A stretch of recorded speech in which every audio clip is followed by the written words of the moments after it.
আসসালামু আলাইকুম সম্মানিত ভিউয়ার্স, আপনারা সবাই কেমন আছেন? স্বাস্থ্য বিষয়ে টিপস নিয়ে আমি মোহাম্মদ জাকারিয়া আবেদিন, পল্লী চিকিৎসক, মোটিভেশন স্পিকার আপনাদের সামনে আবার আসলাম। স্বাস্থ্য বিষয়ে টিপস, যারা অতিরিক্ত টেনশন করেন তাদের জন্য অনেক ক্ষতি হয়ে যাবে এবং শরীরের অন্য অন্য অর্গান সব নষ্ট হয়ে যাবে এবং ঘুম নষ্ট হয়ে যাবে।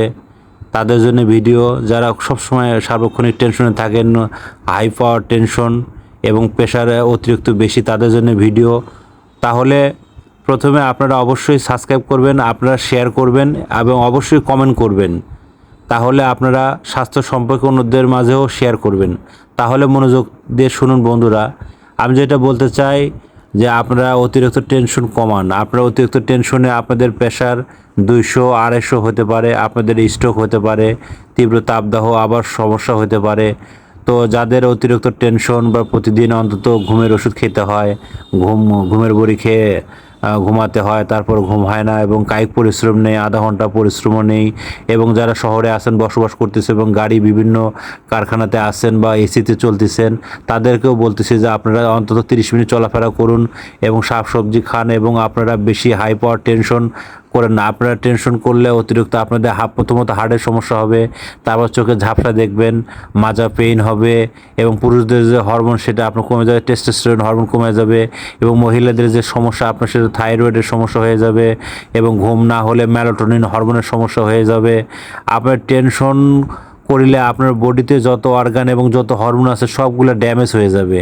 আপনার টেনশন ফ্রি থাকার জন্য আপনি একটু বেড়াতে যান, আপনি একটু ঘুরতে যান, আপনি একটু সবুজ শ্যামল সবুজের দিক তাকান। আল্লাহ নবী রাসূলুল্লাহ সাল্লাল্লাহু আলাইহি ওয়াসাল্লাম বলেছে তোমরা সবুজের দিকে তাকাও।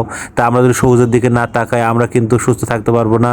আমাদের 30 মিনিটের অন্তর রোদে একটু সানলাইট নেওয়া প্রয়োজন, অন্তত 30 মিনিট হাঁটা প্রয়োজন, অন্তত শাকসবজি আমাদের ফোকাস প্রয়োজন, এবং সয়াবিন পরিহার এবং সরিষার তেল খাবেন এবং ডুবো তেলে খাওয়ার প্রয়োজন নয়, এবং হাইব্রিড পরিহার করে এবং আমাদের পরিবেশ ভারসাম্যতা ঠিক রাখার জন্য অন্তত গাছ লাগানো প্রয়োজন, এবং খুব তাপদাহ হলো আমাদের আশেপাশে এবং একটু ঠান্ডা প্রয়োজনীয় জায়গা যাওয়া প্রয়োজন, এবং টেনশন মুক্তভাবে কীভাবে থাকা যায় প্রয়োজনে আপনারা ধ্যান করুন, আপনারা মেডিটেশন করুন, একটু জগিং করুন এবং একটু ব্যায়াম করুন, এবং ব্যায়ামের বিকল্প নাই। তো বন্ধুরা, আমি সবসময় আপনাদের বলে থাকি, স্বাস্থ্য সম্পর্কে বিভিন্ন টিপস দিয়ে থাকি, কিন্তু আপনারা অবশ্যই আপনারা কমেন্ট করবেন, সাবস্ক্রাইব করবেন, শেয়ার করবেন এবং স্বাস্থ্য সম্পর্কে অন্যজনকে জানাই দিবেন। বন্ধুরা, আমরা কিন্তু অসুস্থ হলে আমরা তখন আসি, কিন্তু অসুস্থর পূর্বে আসলে যোগাযোগ করা উচিত।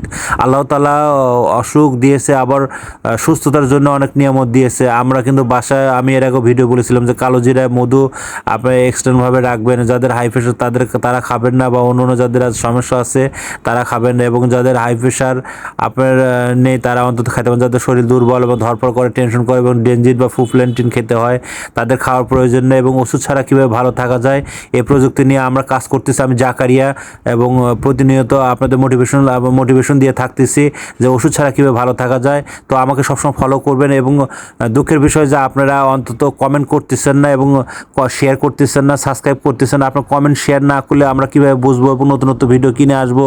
তো আপনারা ভালো থাকবেন এবং ধন্যবাদ। আপনাদের স্বাস্থ্য বিষয়ে আবার নতুন টিপস নিয়ে আপনাদের মাঝে আবার আসবো। তো আপনারা ভালো থাকবেন আর দোয়া রাখবেন। তো সবাইকে ধন্যবাদ।